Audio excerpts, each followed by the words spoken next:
चाणक्य के बातों को जीवन में उतारने से कोई भी इंसान कामयाबी हासिल कर सकता है।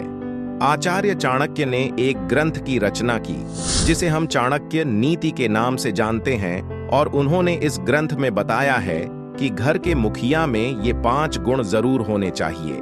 नंबर 1, फिजूल खर्च पर रोक। चाणक्य नीति के अनुसार घर का मुखिया एक तेज और समझदार व्यक्ति होना चाहिए। इसका मतलब है कि उसे हर स्थिति को अच्छे से समझकर सही फैसले लेने आने चाहिए। जब बात पैसे खर्च करने की आती है तो उसे बहुत सोच समझकर और समझदारी से खर्च करना चाहिए। परिवार की जरूरतों को ध्यान में रखते हुए ही पैसे खर्च करने चाहिए ताकि कोई जरूरी चीज छूट न जाए और अनावश्यक खर्च न हो। इसके अलावा घर के मुखिया की यह जिम्मेदारी भी है कि वह परिवार के अन्य सदस्यों को भी फिजूल खर्च से रोकें। यह इसलिए जरूरी है क्योंकि अगर सभी लोग अपने अपने तरीके से पैसे खर्च करेंगे तो बजट गड़बड़ा सकता है और आर्थिक स्थिति खराब हो सकती है। मुखिया को धन के सही उपयोग का ज्ञान होना चाहिए, यानी उसे पता होना चाहिए कि पैसे कहां और कैसे खर्च करने से सबसे अधिक लाभ होगा।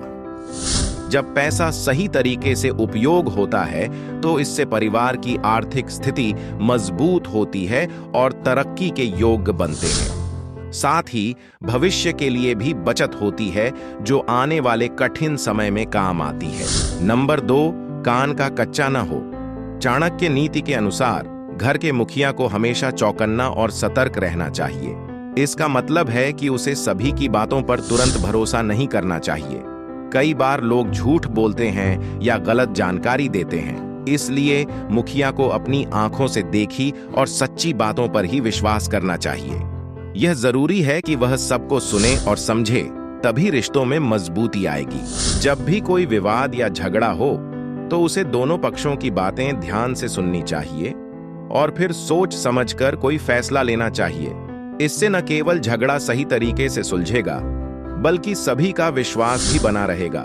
इस प्रकार मुखिया को कान का कच्चा नहीं होना चाहिए, मतलब बिना सोचे समझे किसी भी बात पर यकीन नहीं करना चाहिए। यह सोच समझकर लिए गए निर्णय और रिश्तों में विश्वास बनाए रखने के लिए जरूरी है। नंबर 3, निर्णय लेने की बेहतर क्षमता। बेहतर निर्णय क्षमता का मतलब होता है सही समय पर सही फैसले लेना। जब घर का मुखिया परिवार से जुड़े महत्वपूर्ण फैसले लेता है तो यह बहुत जरूरी है कि उसकी निर्णय लेने की क्षमता अच्छी हो। मुखिया के फैसले परिवार के सभी सदस्यों पर असर डालते हैं, इसलिए उसे सोच समझकर निर्णय लेना चाहिए। मुखिया को यह देखना चाहिए कि उसके फैसले से किसी को कोई नुकसान न पहुंचे। उसे हर पहलू को ध्यान में रखते हुए फैसला करना चाहिए ताकि सभी की भलाई हो सके। उदाहरण के तौर पर अगर उसे बच्चों की पढ़ाई से संबंधित कोई निर्णय लेना है तो उसे यह देखना चाहिए कि कौन सा स्कूल बेहतर है, वहां की शिक्षा कैसी है और वहां का माहौल कैसा है।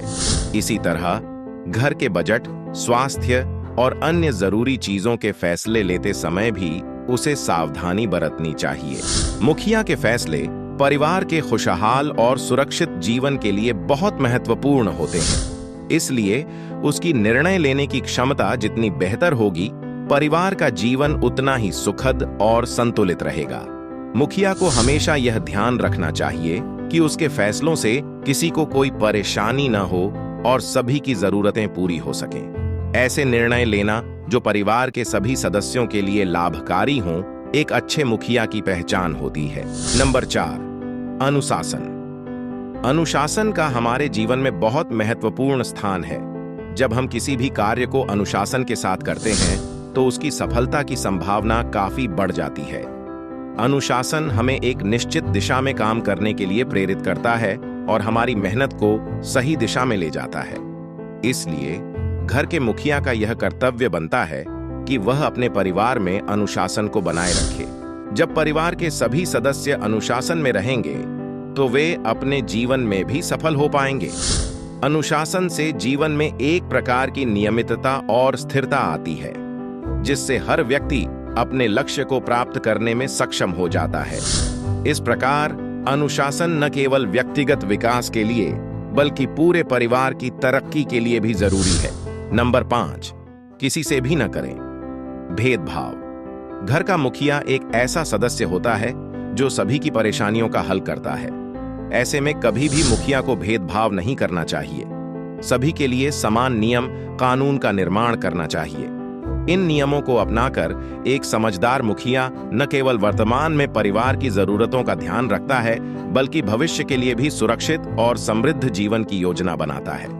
तो दोस्तों, अब मिलते हैं नेक्स्ट वीडियो में एक नए टॉपिक के साथ। तब तक अपना ख्याल रखना।